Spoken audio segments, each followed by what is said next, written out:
माँ films presents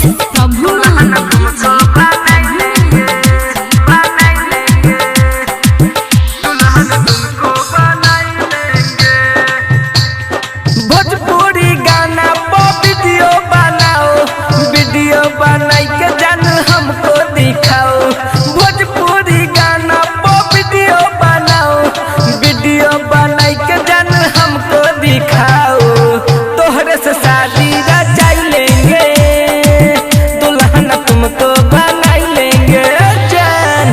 तोहरे से शादी रचाई लेंगे, दुल्हन तुमको बनाई लेंगे।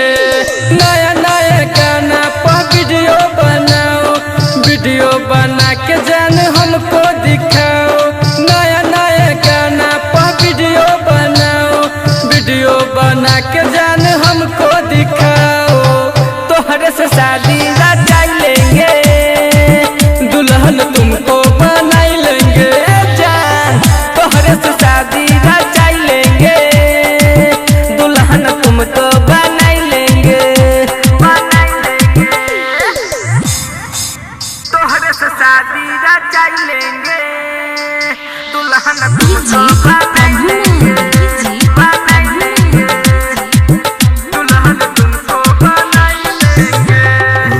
रिकॉर्डिंग स्टूडियो को साला चौक सीतामढ़ी। नैन मटका करे से गोरा को फांसी नहीं टाका हो, फांसी नहीं टाका हो। दिल से दिल के तार जोड़ेला सोहे पोहरी घाटा हो।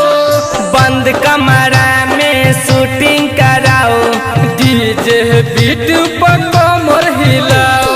होठवा पोला ले लाली लगाओ, अखिया में कारी कारी कजरा सजाओ। तोहरे से शादी रचाई लेंगे, दुल्हन तुमको बनाई लेंगे।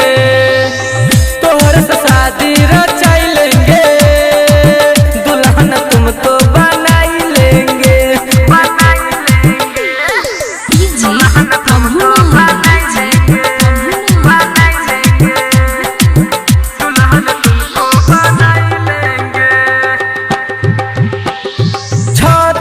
बत्तीस फिगर दिखा के करे पड़ी दीवाना हो, करे पड़ी दीवाना हो। मैनेज हमसे करे के पड़ी, मिले पड़ी रोजाना हो। गायक राजू के गाना बजा के, राजा रोहित के घर बोला के। फैशन वाला फोटो खिंचाओ, फेसबुक पर नया नया डीपी लगाओ। तोहरे से शादी रचाई लेंगे, दुल्हन तुमको बनाई लेंगे जान। तोहरे से शादी रचाई लेंगे, दुल्हन तुमको बनाई लेंगे। रिकॉर्डिंग स्टूडियो को साला चौक सीतामढ़ी।